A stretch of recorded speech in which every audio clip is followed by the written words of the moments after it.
Assalamualaikum warahmatullahi wabarakatuh. Bismillah, alhamdulillah, wassalatu wassalamu ala rasulillah Sayyidina Maulana Muhammad bin Abdillah wa ala alihi washabihi asma'in. Pada pemirsa semua yang berbahagia, alhamdulillah pada kesempatan pertemuan ini, dalam pertemuan pertama ini saya akan mengenalkan pada teman-teman, kepada saudara-saudara seiman, seislam, juga saudara-saudara seagama, ataupun saudara-saudara yang sesama manusia. Semoga selalu mendapat hidayah dari Allah Subhanahu wa taala, mendapat kasih sayangnya. Semoga pertemuan ini menjadikan wasilah, satu perantara bagi saya dan kita semua untuk mendapat anugerah dari Allah berupa rezeki, kesehatan, rezeki harta yang melimpah, yang barokah, keluarga yang selalu damai, anak istri ataupun kerabat yang senantiasa rukun dan dalam kebaikan. Untuk menyingkat waktu, kesempatan ini akan kami gunakan sebaik-baiknya, di mana kami sangat ingin membaca, ingin menelaah ataupun mendalami, yaitu surat per surat dari surat-surat pendek dalam surat-surat Al-Quran. Akan dimulai dengan juz amma dan akan dimulai dari juz yang paling akhir, yaitu dari An-Nas. Namun sebelum memulai surat An-Nas, lebih dahulu kita memulai dengan surat Al-Fatihah, karena sebagaimana nama Al-Fatihah itu sendiri maknanya adalah pembuka. Bahkan saking pentingnya surat Al-Fatihah sampai menurut kita mazhab Syafi'i, kalau kita sholat, termasuk salah satu dari rukun bacaan sholat adalah membaca Al-Fatihah. Di awal setiap kita sholat, dalam rakaat kita selalu harus membaca Fatihah. Maka dari itu, untuk menambah pendalaman, pemahaman tentang apa itu surat Fatihah, maka tidak ada salahnya untuk memulai pembahasan tafsir Al-Quran tentang surat-surat pendek ini dengan membaca surat Al-Fatihah. Maka saya mulai. Bismillahirrahmanirrahim. Alhamdulillahi Rabbil Alamin, Ar-Rahmanir Rahim, Maliki Yawmiddin. Iyyaka na'budu wa iyyaka nasta'in. Ihdinas siratal mustaqim. Siratal ladzina an'amta 'alaihim ghairil maghdubi 'alaihim waladdallin. Rabbi ighfirli wa liwalidayya, amin. Shadaqallahul azim. Oke teman-teman, saya mulai dengan pembahasan satu persatu ayat-ayat Al-Quran dari surat Al-Fatihah. Bismillahirrahmanirrahim. Sebagaimana kita ketahui juga, bismillah adalah menjadi awal dari setiap kita melakukan aktivitas, khususnya yaitu aktivitas-aktivitas yang baik, yang penting. Sebagaimana sabda Rasulullah di dalam hadis beliau, Rasulullah, hadis sahih, dijelaskan di dalam kitab hadis-hadis, salah satunya kitab Bukhari. Rasulullah bersabda, kullu amrin dzibalin la yabta'u fihi bi bismillahirrahmanirrahim fa huwa abtaru. Segala hal yang tidak dimulai dengan membaca bismillah, maka hal tersebut akan putus. Abtaru, dalam satu riwayat ulama menjelaskan maknanya abtaru ay aqta'u. Aqta'u maknanya putus. Jadi digambarkan asal maknanya putus, artinya putus seperti terpotongnya ekor. Jadi asal makna abtaru itu digunakan untuk makna putus dari ekornya hewan. Bagaimana kita ketahui juga sebaik-baik hewan,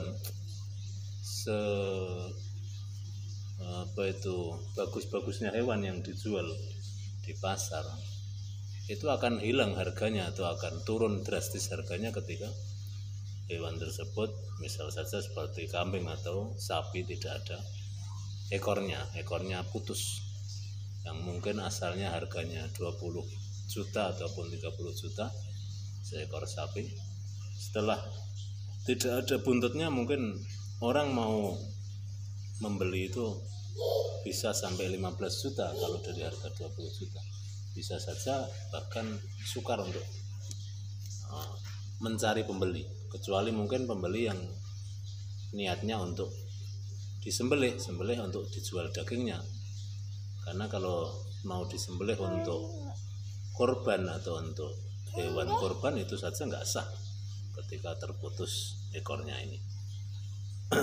Lah, Rasulullah bersabda mengenai segala hal yang tidak dimulai dengan pembacaan bismillah itu seperti hewan yang putus ekornya. Terus oleh ulama ditafsirkan artinya putus, maknanya sebaik-baik suatu acara, suatu kegiatan kalau nggak dimulai dengan bismillah itu akan kurang sempurna, kurang berkahnya, kurang manfaatnya. Begitu kira-kira sebagian pendapat ulama.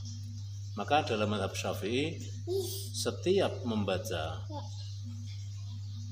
ayat Al-Quran disunahkan membaca bismillahirrahmanirrahim. Bahkan setiap semua aktivitas yang baik, kita mau keluar dari rumah disunatkan membaca bismillah, kita mau makan disunatkan juga membaca bismillah, dan seterusnya. Kita mau memakai pakaian disunatkan membaca Fatihah, membaca bismillah, dan seterusnya. Kenapa? Karena makna dari bismillahirrahmanirrahim, bismillah itu maknanya dari kata biismillah, dengan menyebut nama Allah. Artinya kita memulai aktivitas itu dengan mengingat Allah. Menyebut nama Allah artinya berarti mengingat kebesaran Allah, menyadari atas eksistensi Allah, atas keterlibatan Allah langsung dalam setiap kegiatan kita. Ketika kita memulai suatu hal dan kita ingat bahwa hal yang kita lakukan ini nggak mungkin akan terjadi, nggak mungkin akan berhasil tanpa campur tangan Allah, tanpa izin Allah, maka aktivitas yang akan kita lakukan pastinya kita sudah berpikir secara jernih, pastinya sesuatu ini kalau toh nanti hasilnya baik, pasti tidak akan kita aku, dalam artian kita tidak akan menjadi sombong dengan hasil yang kita hasilkan, yang kita peroleh dari apa yang kita lakukan, karena kita dari awal sudah menisbatkan bahwa apa yang kita lakukan ini atas kehendak Allah, atas kekuasaan Allah, atas campur tangan Allah. Dan seandainya apa yang kita lakukan ini gagal, dalam artian tidak sesuai yang kita inginkan, senantiasa kita akan menyadari bahwa semua keputusan, semua penentu dari segala hal yang kita rencanakan hanya milik Allah, sehingga kita akan kembali lagi tidak berkeluh kesah, tidak berputus asa. Kita akhirnya mengambil sisi kebaikan dari kita membaca bismillah ini, penyadaran hati, yaitu bahwa segala hal akan terjadi, akan berjalan, akan wujud, entah itu sesuai yang kita inginkan ataupun tidak yang sesuai yang kita inginkan, bahwa semuanya itu atas kehendak Allah. Sehingga bagi seorang mukmin yang sudah menyadari pentingnya makna dari kandungan bismillahirrahmanirrahim, maka nggak ada istilah kegagalan di dalam semua aktivitas baiknya. Ketika dia menjalankan misalkan satu usaha dengan dia membaca bismillah, ternyata hasil usahanya tidak sebagaimana yang ia harapkan, mungkin malah rugi atau mungkin ditipu seseorang, maka dia akan meyakini bahwa ini ada hikmah. Minimal dia akan mengetahui bahwa Allah sedang mengujinya untuk agar dia kuat di dalam menghadapi ujian, atau mungkin karena keteledoran dirinya, kurang hati-hatinya, sehingga dia menjadi pengalaman. Kegagalan itu menjadi pengalaman yang menempa dirinya agar bermental baja, sehingga ketika dia akan dihadapkan dengan ujian-ujian yang lain, dia sudah kuat. Dengan kegagalan-kegagalan awal dalam usaha-usahanya, dia akan senantiasa berharap, akan bergantung, dan akan mengembalikan segalanya kepada Allah. Sehingga dari awal ketika dia gagal, justru dari situlah dia akan menyadari dirinya itu siapa dan apa eksistensi Tuhan di dalam kehidupannya. Sehingga nanti ketika suatu saat dia memperoleh keberhasilan di dalam usahanya, dia akan menjadi hamba yang pandai bersyukur. Seandainya dia gagal, maka akan menjadi hamba yang pandai bersabar. Sehingga kanan kiri oke istilahnya. Karena apa? Karena manusia ini pada umumnya ketika dia dirundung kegagalan, terkena kegagalan, dia akan cenderung putus asa, akan berkeluh kesah, akan bersambat istilahnya. Kalau dia sukses atau berhasil di dalam usahanya, dia merasa dirinya pandai, dia pintar, bahkan kadang menepuk dada, menyebut namanya, siapa dia, dan seterusnya. Lah ini insya Allah bagi orang-orang yang senantiasa sudah menyadari penting dari maknanya Bismillahirrahmanirrahim, dia akan tidak seperti itu, sehingga segala aktivitasnya akan ending yang happy atau happy ending, akhirnya menjadi kebaikan bagi dirinya, walaupun secara lahir mungkin tidak sesuai yang ia kehendaki, tapi akan menjadi kebaikan. Ketika gagal menjadi ladang kesabaran, dan kesabaran ini nggak ada pahala, nggak ada balasan kecuali surga.